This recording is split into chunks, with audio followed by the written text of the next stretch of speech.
എല്ലാം ചുറ്റുപാടും എല്ലാം പ്രവർത്തിക്കാനുള്ള കാരണങ്ങൾ വേറെ ഉണ്ട്. അത് നമ്മളെ സ്വാധീനിക്കുന്നുണ്ടെങ്കിൽ നമ്മുടെ പ്രവർത്തനത്തിന്റെ മൂല്യവുമായിട്ട് നമുക്ക് ബന്ധമില്ല. അത് ഒരു കാര്യം സാധിക്കാൻ വേണ്ടി ഒരു കാര്യം ചെയ്യുന്നു. അതായത് ഈശ്വരനോട് പ്രാർത്ഥിക്കുന്നു. ഈശ്വരനോട് പ്രാർത്ഥിക്കുന്നു പറയുന്നത് ഒരു കാര്യം സാധിക്കാനാണ്. അത് ഈശ്വരനുമായിട്ടൊരു ബന്ധവുമില്ല എന്നാണ് കാണിക്കുന്നത്. കാരണം ഈശ്വരനായിട്ട് പ്രാർത്ഥിക്കേണ്ട ഒരു ആവശ്യവുമില്ല.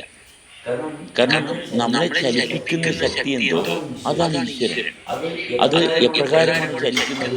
അത് വൃത്തിയായിട്ടാണ് ചലിക്കുന്നത്. ഈശ്വരനെ അനുഭവിക്കുകയാണ് ചെയ്തുകൊണ്ടിരിക്കുന്നത്.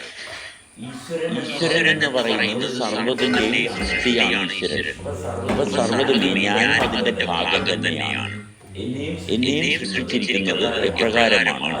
അതിലുണ്ടാകുന്ന ചലനം അതാണ് ഈശ്വരൻ. ഈശ്വര്യത്തെ അനുഭവിക്കുന്നുണ്ടോ? അവിടെ ശക്തനാണ് ഞാൻ, ശുദ്ധനാണ് ഞാൻ. അവിടെ ആശങ്കയില്ല. അവിടെ ഞാൻ ശക്തിയുമുണ്ട്, എനിക്ക് ശുദ്ധിയുമുണ്ട്, എനിക്ക് വേണ്ട കാര്യങ്ങൾ യഥേഷ്ടം ലഭിക്കുന്നുമുണ്ട്. കാരണം ഇതിന്റെ കാരണക്കാരൻ ഈശ്വരനാണ്.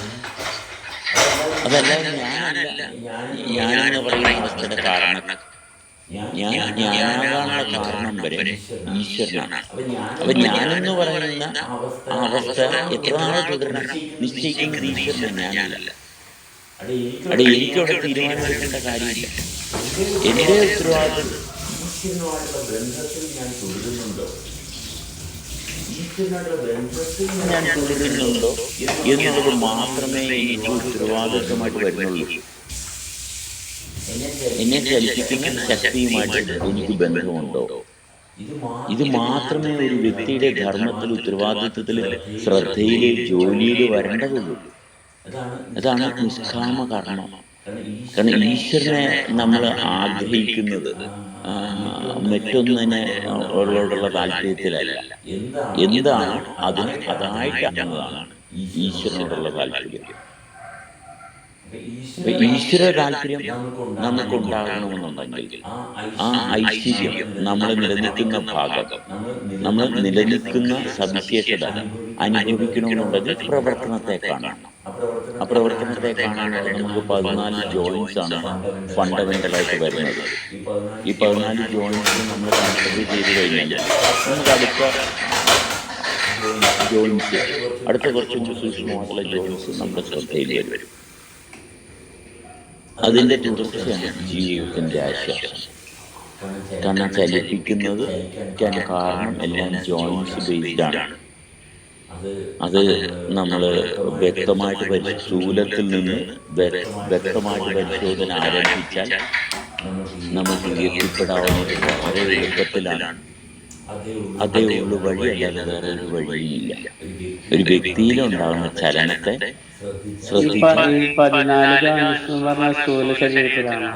അതെ, സ്ഥൂല ശരീരത്തിൽ നമ്മുടെ കൈ വലത് കൈയിൽ 3 അതാണ് ഫസ്റ്റ് കൺസിഡർ ചെയ്യുന്നത്. ഇടത് കാലും വലത് കാലും, പിന്നെ കാലം.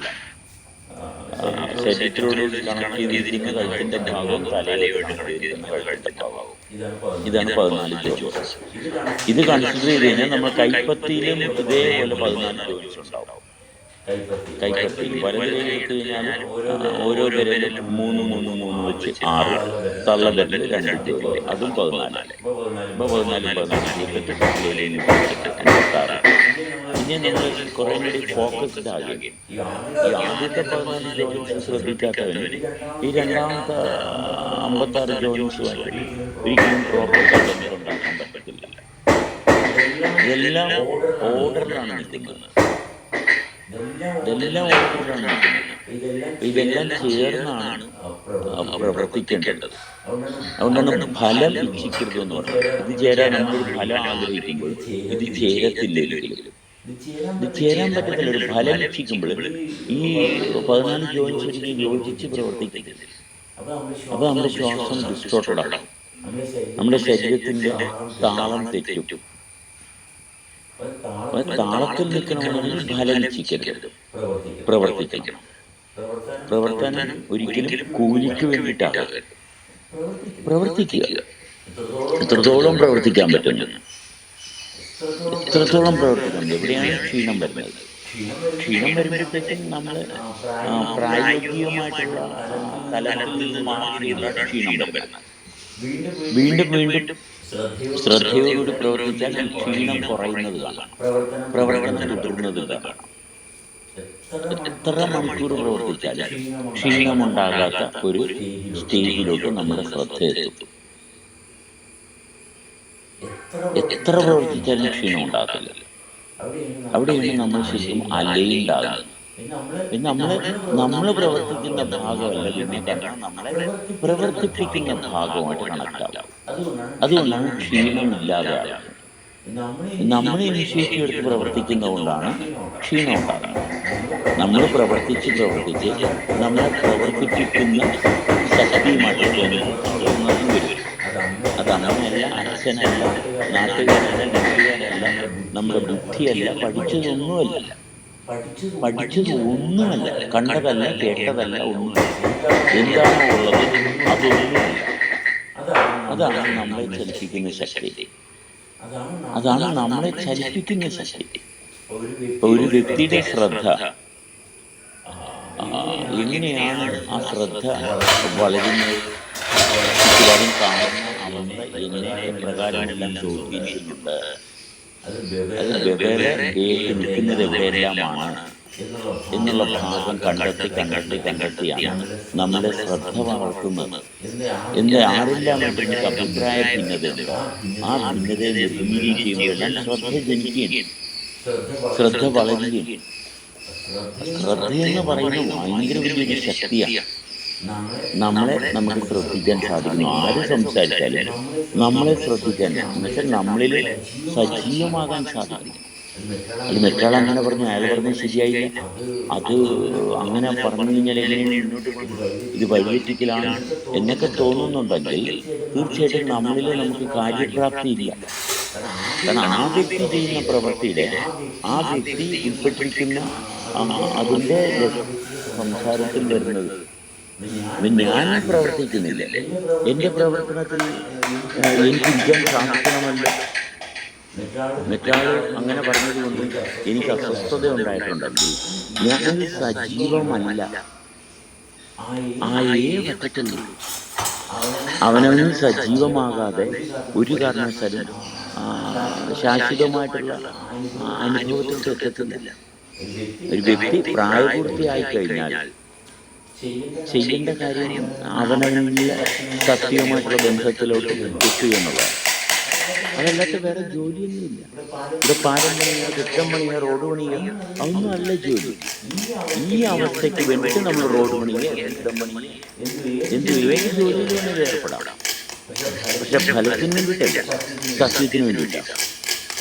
സത്യത്തിന് വേണ്ടിയിട്ട് ഏത് പണിയെടുത്താലും എനിക്ക് ഫലം ഉണ്ടാകരുത്, അത് പ്രശംസ ഉണ്ടാകരുത്. പ്രശംസ ഒരു ഫലമാണ്. മറ്റുള്ളവരെങ്കിൽ ഞാൻ ഒന്നാമനാണ്, അപകടമായി. ഞാൻ മറ്റുള്ളവരെക്കാൾ കേമനാണ്, അപകടമായി. മറ്റുള്ളവർക്ക് അറിവില്ല, എനിക്ക് അറിവുണ്ട്, അപകടമായി. ഇതൊക്കെ പ്രശ്നത്തിന് കാരണമാണ്. എനിക്കറിവുണ്ട്. അങ്ങനെ മറ്റൊരു വ്യക്തിയിൽ നിന്ന് ഞാൻ വ്യത്യസ്തനാണെന്ന് തോന്നുന്നുണ്ടെങ്കിൽ അത് ഫലമാണ്. അങ്ങനെ ഫലം ഉണ്ടാകരുത്. അങ്ങനെയാണ് പണിയെടുക്കുന്നതെങ്കിൽ നമ്മൾക്ക് വളരെ വ്യക്തമായിട്ട് ഇത് ശ്രദ്ധിച്ചു കഴിഞ്ഞാൽ നമ്മൾ എവിടെയെല്ലാമാണ് ഇപ്രകാരമുള്ള അസ്വസ്ഥതയ്ക്ക് കീഴ്പ്പെടുന്നത്. ഇതെല്ലാം അസ്വസ്ഥത നമ്മളുടെ പ്രവർത്തന മണ്ഡലങ്ങളുമായിട്ടുള്ള ബന്ധം സുതാര്യമായിട്ട് കൊണ്ടുപോകാൻ പറ്റത്തില്ല. ഇതെല്ലാം കയറി വരും, പൊന്തി വരും. ഇതെല്ലാം പൊന്തി വരുമ്പോഴെല്ലാം നമ്മളിൽ തുടരാൻ പറ്റത്തില്ല. നഷ്ടപ്പെട്ടു, സജീവത നഷ്ടപ്പെട്ടു. വളരെ പെട്ടെന്ന് തന്നെ ആശങ്കയുണ്ട്, രോഗമുണ്ട്. കാരണം ഈ പറയുന്ന നമ്മളെ ചലിപ്പിക്കുന്ന ശക്തിയുമായിട്ടുള്ള ബന്ധം അവിടെ വിട്ടു. അതുകൊണ്ട് തന്നെ രോഗം വരും. അല്ലെങ്കിൽ നമുക്ക് യോഗം മാത്രമേ ഉള്ളൂ. എന്താണ് ചെയ്തുകൊണ്ടിരിക്കുന്നതിന് കാരണം, ധർമ്മം എന്താണ്, അതിൽ തന്നെ ആയിരിക്കും നമ്മുടെ ശ്രദ്ധ തെളിഞ്ഞു വരിക എന്നുള്ളതാണ്. എല്ലാ ഭാഗവുമായിട്ടുള്ള ബന്ധം കൃത്യമായിട്ടായിരിക്കും. ഒരു ശരീരം രൂപം കൊള്ളുന്നതിന് കാരണം കൃത്യമാണ്. ശരീരത്തിൽ രോഗമില്ല. ശരീരത്തിൽ രോഗമുള്ള ശരീരമല്ല നമുക്കുള്ളത്.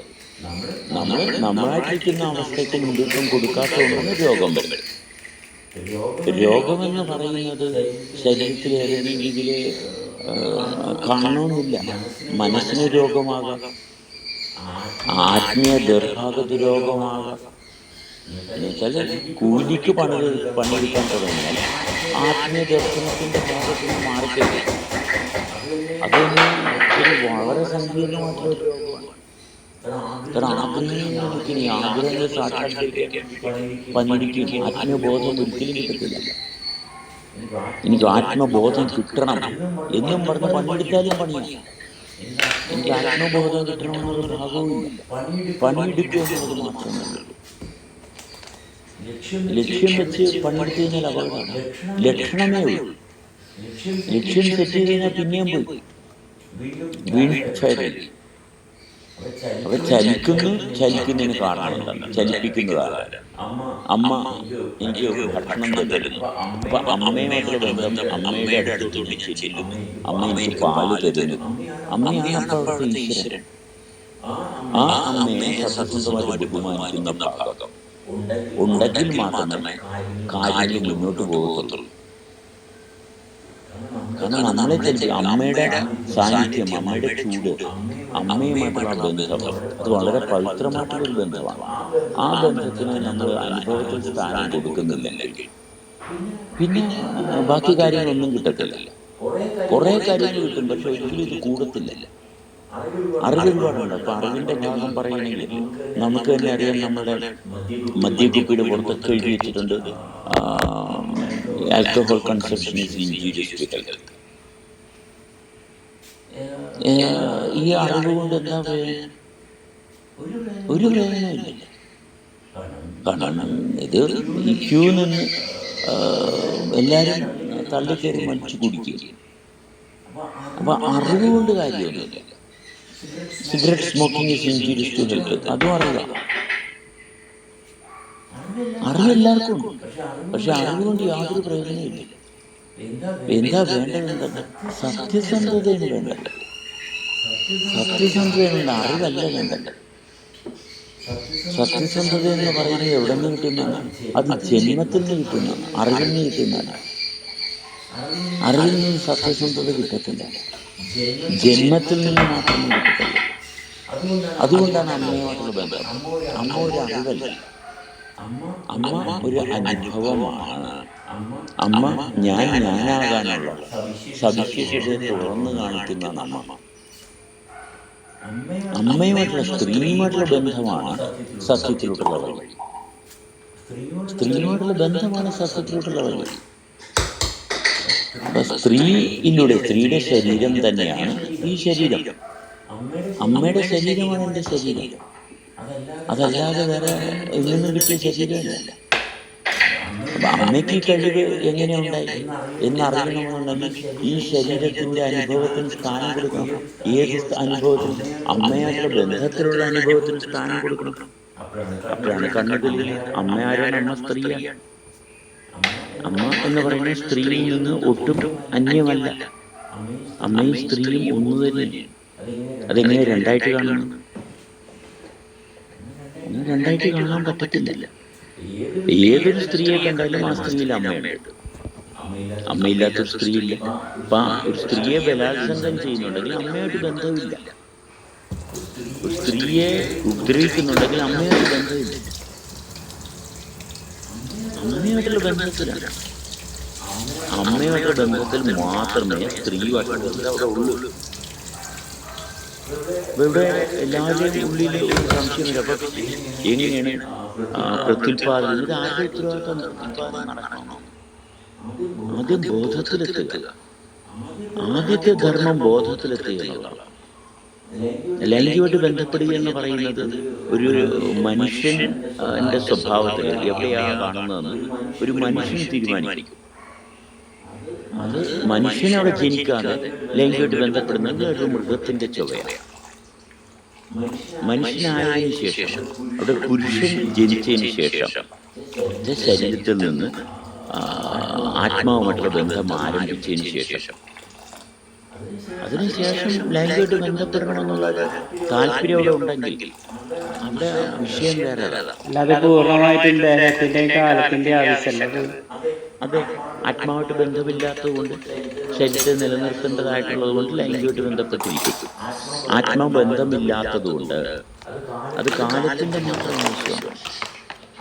ആത്മസ്വാധീനത്തിലൂടെ ആത്മാലക്ഷണത്തിലോട്ട് ഒരു വ്യക്തിയുടെ ശ്രദ്ധ ജനിച്ചിട്ടുണ്ടെങ്കിൽ അവിടെ പ്രത്യുത്പാദന ശേഷിയല്ല വർദ്ധിക്കുന്നത്, അവിടെ നിലനിൽപ്പിൻ്റെ ഭാഗമാണ്. അവിടെ വിധി മാറി, അതുകൊണ്ട് വിധി മാറി. മറ്റേതിലുള്ള വിധിയല്ല, അവിടെ വിധി ശരീരത്തിൻ്റെ വിധിയിലാണ്.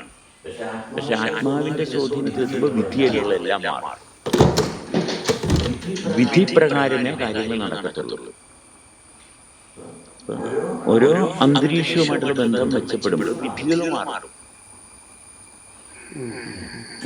അവന്റെ വിധിക്കപ്പോൾ അവന്റെ വിധി അതാണ്, അവന്റെ ഡെസ്റ്റിനി അതാണ്. കാരണം അങ്ങനെയാണ്, അതിൽ തർക്കമില്ല.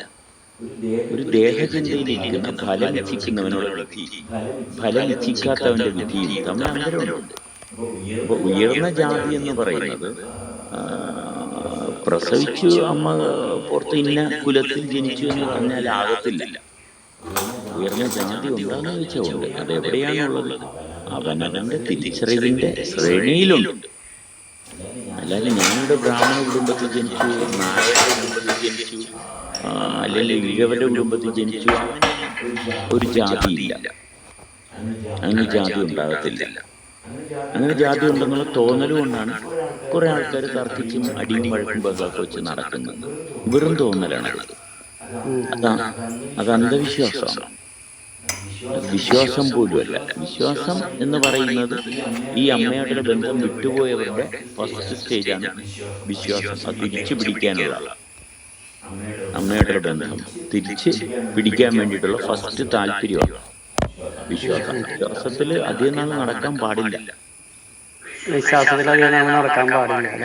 അതെ. വിശ്വാസത്തിൽ തുടർന്നു കഴിഞ്ഞാൽ പിന്നെ അത് അന്ധവിശ്വാസമാണ്. കാരണം താളം തെറ്റി, അതുകൊണ്ട് എനിക്ക് താളത്തിലൂടെ എത്തണം. ഞാനുമായിട്ടുള്ള ബന്ധം എനിക്ക് കിട്ടുന്നില്ല, അതാണ് വിശ്വാസത്തിന്റെ കാരണം. അവനവനായിട്ടുള്ള ബന്ധത്തിൽ നിൽക്കാൻ പറ്റുന്നില്ല. എന്നെ ചലിപ്പിക്കുന്ന ശക്തിയെ എനിക്ക് കാണാൻ പറ്റുന്നില്ല. ഇപ്പോഴും വിശ്വാസിയായി ഇത്രയും പെട്ടെന്ന് കർമ്മം ധർമ്മത്തിൽ ചെയ്ത് എന്നുവെച്ചാൽ ഫലമിച്ഛിക്കാതെ ചെയ്ത് വിശ്വാസത്തിൽ നിന്ന് ബോധത്തിലോട്ട് വരണം. വിശ്വാസത്തിൽ നിന്ന് മാറിയ ബോധമാണ്. ബോധ്യം ആണ്. ബോധ്യം ബോധത്തിലോട്ടാണ് നമ്മളെ കൊണ്ടുപോകുന്നത്. ബോധത്തെക്കുറിച്ച് ഉണ്ടാവുന്നതിനെ ബോധ്യം, വിശ്വാസത്തിലൊരു ഹൈപ്പോത്തിസിസ്, ഇങ്ങനെ ഒരു സാധനം വെച്ചിട്ട് നമ്മൾ മുന്നേറാൻ നോക്കണാണല്ലേ. പെട്ടെന്ന് മാറി.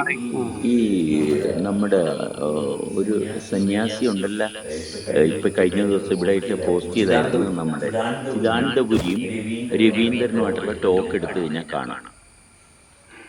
അതിൽ വളരെ വ്യക്തമായിട്ട് വിശ്വാസത്തിന്റെയും ബോധത്തിന്റെയും വ്യത്യാസങ്ങളോട് കൃത്യമായിട്ട് കാണാം. പക്ഷെ വിശ്വാസികൾക്ക് ഇത് കാണാൻ പറ്റത്തില്ല. ഈ സി രവീന്ദ്രൻ പറയുന്നത് മുഴുവനും വിശ്വാസമാണ്. സി രവീന്ദ്രനുള്ളത് മുഴുവനും അത് കംപ്ലീറ്റ്. കാരണം സ്വാമി ചിദാനന്ദപുരി പറയുന്നത് വളരെ വ്യക്തമായിട്ട് പറയുന്നുണ്ട്. എന്ത് പറയുന്നുണ്ട്? ഇത് ഞാൻ രവീന്ദ്രനുമായിട്ട് സംസാരിക്കുന്നു, അത്രേ ഉള്ളൂ. അല്ലാണ്ട് അവിടെ ഒന്നും സ്ഥാപിക്കുന്നില്ല എന്ന് വ്യക്തമായിട്ട് കൃത്യമായിട്ട് പറയുന്നുണ്ട്. പക്ഷെ രവീന്ദ്രൻ എപ്പോഴും വിശ്വാസത്തിലല്ല. രവീന്ദ്രൻ ഇത് കേൾക്കുന്നില്ല. ഇത് ആ ടോക്ക് ഭയങ്കര, ഞാനത് എടുത്ത് കേട്ടു. കാരണം ഇവിടെ എന്താണ് ഈ സമൂഹത്തിൽ നടക്കുന്നത് എന്താണ് എന്ന് അറിയാൻ വേണ്ടി. കാരണം രവീന്ദ്രനെ പോലെയുള്ള ആൾക്കാരെ കേന്ദ്രീകരിച്ച് ചെയ്യുന്നത് കൂടുതലും. ചിദാനന്ദപുരിയെ പോലെയുള്ള ആൾക്കാരെ കേന്ദ്രീകരിച്ച് ജീവൻ മുന്നോട്ട് പോകത്തുള്ളൂ. ജീവന്റെ സ്പന്ദനത്തിന്റെ താളം ഈ ചിദാനന്ദപുരിയെ പോലെയുള്ള ആൾക്കാരുമായിട്ടുള്ള ബന്ധത്തിലേ നടക്കത്തുള്ളൂ. കാരണം അദ്ദേഹം അതിന്റെ ആ ഒരു സാധനയിലാണ്. അതെ, ശബ്ദം കേൾക്കുമ്പോഴറിയാം. എന്നിട്ട് ശ്രീ രവീന്ദ്രന് ഇത് ചിദാനന്ദപുരിയെ കാണുന്നില്ല. ചിദാനന്ദപുരിയുമായിട്ടുള്ള ഒരു സംഭാഷണം ഇവിടെ നടക്കുന്നില്ല ശ്രീ രവീന്ദ്രൻ. സിജാനന്ദപുരിയുമായിട്ടല്ല സംസാരിക്കുന്നത്. സി രവീന്ദ്രന്റെ ഉപബോധ മനസ്സുമായിട്ടുള്ള ഒരു സംവാദമാണ് അവിടെ നടക്കുന്നത്. നമുക്ക് സിജാനന്ദപുരി ഒരു അക്ഷരം പോലും ഒരു വാക്ക് പോലും സി രവീന്ദ്രന് സംസാരിക്കാൻ സാധിച്ചിട്ടില്ല അവിടെ. സിജാനന്ദപുരി എന്ത് പറയുന്നു, സി രവീന്ദ്രൻ എന്ത് പറയുന്നു. സി രവീന്ദ്രൻ ഇങ്ങനെ ഉപബോധ മനസ്സിൽ നിന്ന് തന്നെയും പിന്നെ ഇങ്ങനെ ആവർത്തിച്ചുകൊണ്ടിരിക്കുന്നു. നമ്മൾ ഈ രണ്ട് പേര് തമ്മിലുള്ള സംഭാഷണം എന്ന് പറയുന്നത് അത് വളരെ ശ്രേഷ്ഠമായിട്ടുള്ള ഒന്നാണ്. പക്ഷെ രണ്ട് പേര് ഒരുമിക്കുകയാണ് അവിടെ ചെയ്തുകൊണ്ടിരിക്കുന്നത്. രണ്ടുപേര് തമ്മിൽ സംസാരിക്കുക എന്ന് പറയുന്നതിൻ്റെ താല്പര്യം അത് ഒരുമിക്കുക എന്നുള്ളതിന് വേണ്ടിയിട്ട് മാത്രമേ ഉള്ളൂ. അത്രേ രണ്ടു പേര് തമ്മിലുള്ള സംസാരത്തിൻ്റെ താല്പര്യമുള്ളൂ. ഒരുമിച്ച് കഴിഞ്ഞാൽ തീർന്നു. പിന്നെ രണ്ടുപേര് തന്നെ സംസാരിക്കേണ്ട കാര്യമില്ല. എവിടെ രണ്ട് വ്യക്തികൾ സംബന്ധിച്ചോ അതിൻ്റെ താല്പര്യം ഒരുമിക്കാൻ വേണ്ടിയിട്ട് മാത്രമാണ്. അതല്ലാത്ത യാതൊരു താല്പര്യവും അവിടെ ഇല്ല. സാധ്യമല്ല വേറൊരു കാര്യം. രണ്ടുപേര് തമ്മിൽ സ്വരുമയിലെത്തുക, ഇത് ഞാനും നീയും ഒന്നാണ് എന്ന് അറിയുവാൻ വേണ്ടിയിട്ട് മാത്രമാണ് അവിടെ സംസാരം. വേറെയുള്ള ഒരു കാര്യത്തിനും പ്രസക്തിയില്ല. വേറെയുള്ള ഒന്നും എങ്ങനെയൊക്കെ തലവിട്ട് പറഞ്ഞാലും വർക്ക് ചെയ്യത്തില്ല. അതൊരിക്കലും നമ്മളുടെ സവിശേഷതയിൽ ലയിക്കുന്നതല്ല. ഞാനും സെബാസ്റ്റ്യനും തമ്മില് പെട്ടെന്ന് ലയിക്കും. അതെന്തൊക്കെ തന്നെ പറഞ്ഞാലും ഞാനും സെബാസ്റ്റ്യനും തമ്മിൽ ലയിക്കും. ഞാനും ശങ്കരനെ ഒരിക്കലും ലയിക്കില്ല. അതെന്തുകൊണ്ടായിരിക്കാം സെബാസ്റ്റ്യേട്ടാ? അത് വ്യത്യസ്തമായിട്ടുള്ള താല്പര്യങ്ങൾ നിലനിർത്തിക്കൊണ്ട് കർമ്മത്തിനെ അഭിമുഖീകരിക്കാൻ ശ്രമിച്ചാൽ അങ്ങനെ സംഭവിക്കത്തുള്ളൂ. മുൻകൂട്ടി വിഷയം അവിടെ സ്ഥാപിച്ചു, അവിടെ ധർമ്മം വിട്ടു, ഒരു വ്യക്തിയെ മറ്റൊരു വ്യക്തിയായിട്ട് കാണാൻ തീരുമാനിച്ചു. ആ വ്യക്തിയും ഞാനും ഒന്നാണെന്നുള്ള യാഥാർത്ഥ്യ ബോധം അവിടെ നഷ്ടപ്പെട്ടു പോയി, കളങ്കപ്പെട്ടു പോയി ശരീരം. ആ കളങ്കത്തിൽ നിന്ന് മാറണം. അവിടെ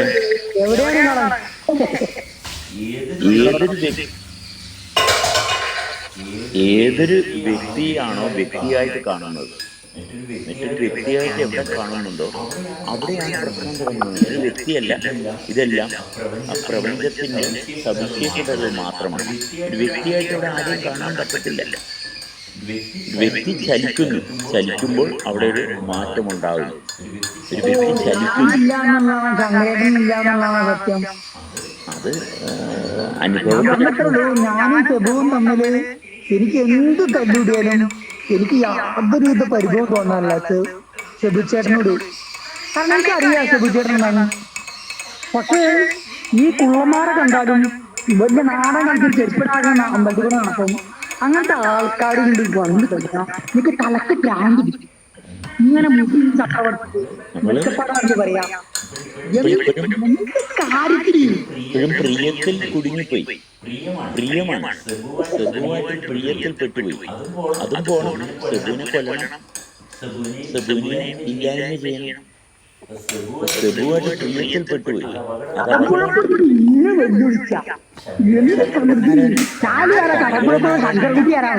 ശങ്കരനാരായണൻ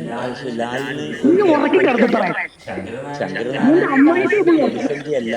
പക്ഷെ സെബു ലാലു വലിയ അപകടമാണ്.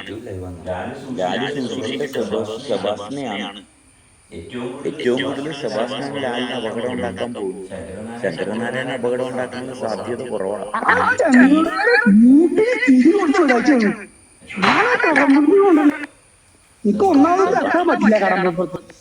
സെബാസ്റ്റ്യൻ